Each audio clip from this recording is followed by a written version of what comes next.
Hey viewers, welcome to another game as the Casual Pro Gamer. Today we're doing game number 5 of the best of 5 between Mouz Vortix as the Zerg in the bottom left and aTnSocke as the Protoss in the bottom right. So once again they are both in the bottom side of the map, and this is game number 5, so this is all to play for. Obviously I don't have to put an anti-spoiler warning here because obviously it is 2 versus 2. But I am going to recommend you watch the other games first because there were actually some pretty good games. And I am going to spoil a little bit of the tactics probably because we will see some tactics coming out here and I will compare them to the tactics in the previous games. So yeah, they were pretty good games. Not so much the commentary, I'm still learning, man. Now I'm doing, for those of you who haven't watched all games, I'll explain it again. I'm doing a 100 game series here, putting it out as quickly as possible, probably doing between 3 and 5 games a day. So mostly best of 3s, best of 5s. And I'm trying to get better at casting this just because I want to be better at casting this. I don't really care about anything else. And after that, so after I'm done with the 100 game series, I will invest some time in learning to learning about the maps, so seeing what the maps are all about, which races have advantages on which maps, things like that, and kind of going with why the meta changes on certain maps, so I can actually explain that better and actually have some more insightful commentaries. For now, however, it is more about the way of commentating than about anything else. So well, StarCraft commentaries are way more energetic than League of Legends commentaries, for example. I guess League of Legends takes most of the time 45 minutes to an hour, and yeah, I can't really do this high energy, super yell at your screen all day long kind of commentary, whereas StarCraft, yeah, that's like 15-minute games. You can yell all you want at your screen, it doesn't really matter because it's only 15 minutes. So if you just spend explaining some crap early game and then just become a little bit more of a shoutcaster during the late game, I guess that's good enough. Yeah, most of the time that is what people well want to see.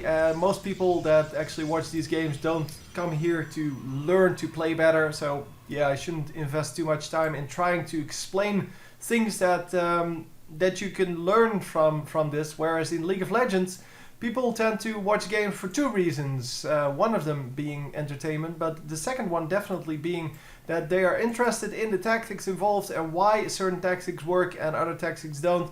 The advantage of StarCraft being, of course, that you can play 100 games if you want to, and in League of Legends playing 100 games would take you like I don't know, 2 months. Whereas here you can just play 100 games in a week, if you want to. Probably not good though. I'm not actually sure. I think you can play like, well, if you're really fast, I guess. So if you have a fast strategy, I guess you can play like 3 or 4 an hour. So yeah, you can definitely get a lot done. Let's say 3 an hour. And you can play for, in the weekends, you can play for like 12 hours a day. So that would make for 35 games. Between 35 and 40, something like that. And yeah, with 35 games played in one day, yeah, you can see that you can play 100 games in one weekend. So Friday, Saturday, Sunday should be easy. Whereas League of Legends, yeah, you're lucky if you can play 5 games a day. Yeah, that's pretty much it. And yeah, because after that you get so tired that, well, I guess with StarCraft you get tired as well, but at least you have that early game to relax a little bit. I mean, you're just building stuff and blah blah blah. Anyway, going on to the game. Actually doing what I was here to do. Yeah, we just saw some random crap coming up. The first Stalker is out. He's going to hunt down the Overlord. The Overlord's actually going to go down. He's not trying to save that at all. Yeah, that's an easy 100 minerals win. And he actually goes into the negatives. Well, excellent. Well done. No, actually that was a terrible move. He does have 2 Overlords producing. and he will be out of the negative then.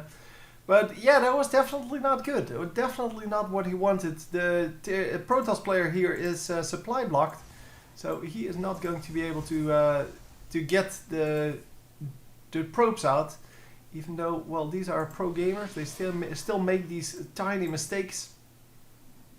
And of course, by the way, if you have games that you want to send to me, either by a pro player because you think he is awesome or she is awesome, whatever. Or you have one of your own games or one of your friends' games and you're wondering, for example, where did I go wrong? Then you can send those in as well. I will make a different segment on that, kind of like the Newbie Tuesday from Day 9. Of course, I'm not nearly as good at attracting people as Day 9 is, but I do have the knowledge on how to play this game. It's just the commentary that's a problem, not the knowledge on how to play this game. So if you're wondering about that and you want to send in something, feel free to do so, and I will gladly take a look at your replay and cast it and just point out where you went wrong, what you should improve, and most importantly, what should be your main part of improvement. We saw one game already where someone said that he played an awesome game and he made virtually no mistakes, and yeah, you shouldn't say that. If you say that you made virtually no mistakes, I'm going to point out the mistakes to you. But if you're wondering where should I improve, so what should I spend my time on learning, then yeah, I can do that as well. I mean, most people, just in general, most people should learn to macro better. So building more bases, building more workers, and just in general build more stuff. So build more units, build more everything, spend your money better. That is the general thing that people are really bad at. Why is there no force fields coming out? Oh, it's not necessary. Okay. Okay, sure. The sentry didn't actually take damage? Wow. That is strange. That is strange. I don't know what just happened there. He lost quite a bit of health on his Zerglings. And he did 0 damage to those front units. So maybe he did some damage and I just missed that one of the units went down. I don't know. It seems a little bit strange. Anyhow, we are going to just wait until the Zerg player decides to go in, because he is definitely, well, gearing up to go into this base, or into one of the bases at least. He does have 2 cannons out. The cannons are not going to be super effective against this. They are, however, going to hold off the roaches for a little bit, while the rest of the army is just, wow, just cleaning up. And with these Void Rays, now the Void Rays are actually a good choice. So in the previous game, not so much, or games, I should say, game 2 and 3 mainly.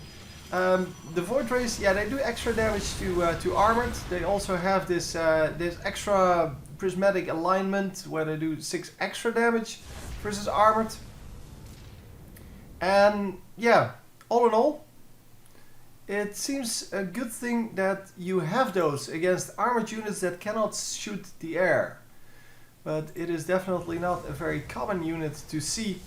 And it does work out really well if you have a lot of them. Because they can do a lot of damage against the roaches. It's just that you really don't want to switch targets too much, which is generally why they're not used too much. But are they going to be able to make it work here?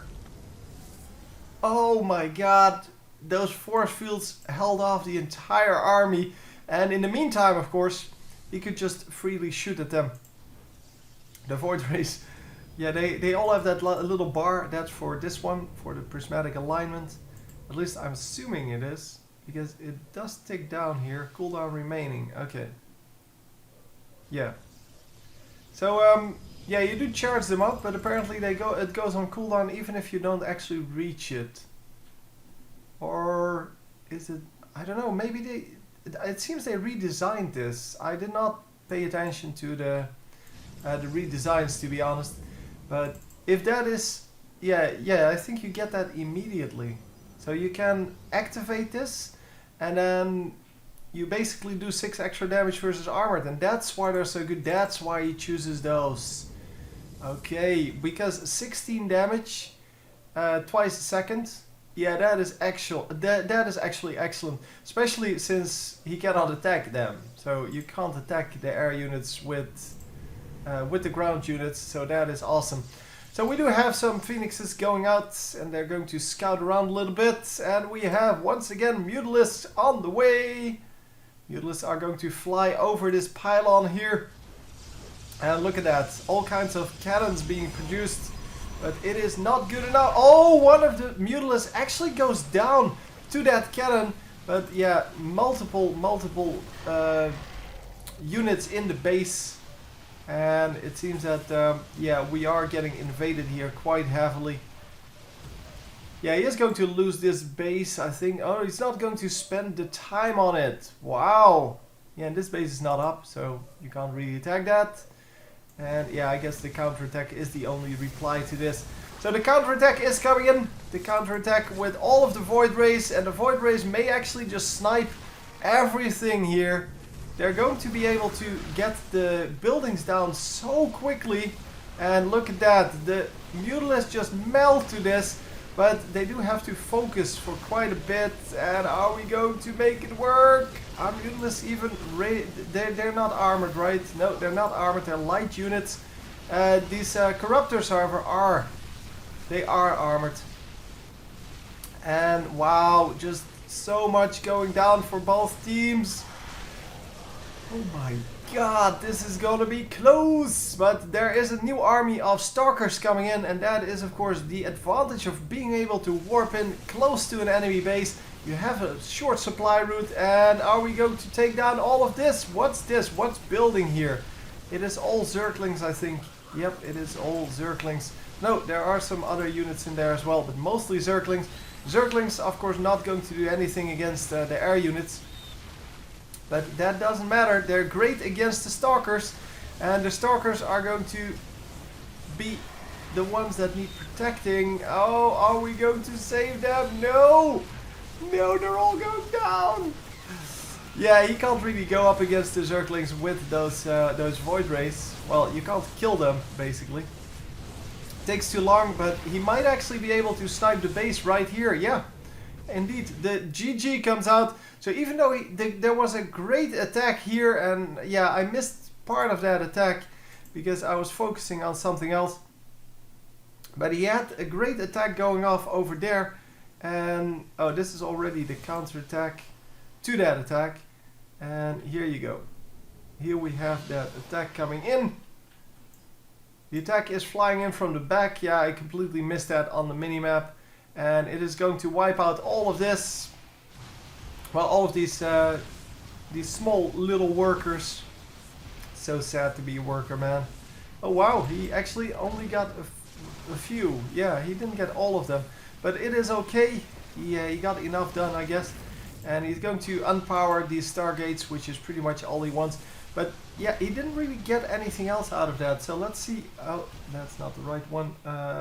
This is the right one. He killed 17 workers, but so only 10 more than his opponent. But that does not make up for these enormous groups of Mutalisks that he needed to do that.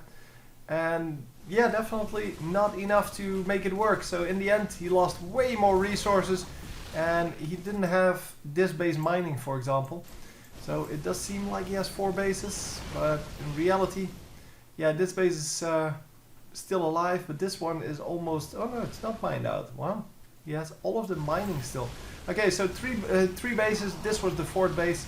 But it seemed that he had more mining than he actually did. And couldn't actually keep it up, I guess. No, income. That's the one. Still pretty equal though. But yeah, the Void Rays really the ones that saved this army. They are so good against armored units. I really can't believe how good they are against armored units. So maybe they redesigned them because they were underused. And yeah, of course here, this is an easy matchup for them because, well, these are all armored units. He just activates the prismatic alignment and for 20 seconds he will do 60% more damage. To the armored units, and yeah, 60% more damage. It's huge, obviously. And yeah, really not a whole lot of units that can actually shoot the air, so yeah, well, we saw all this. So anyway, hope you enjoyed the whole series. It seems that Socke, the Protoss player here, is coming out ahead, and I'm going to hope to see you next time. GG.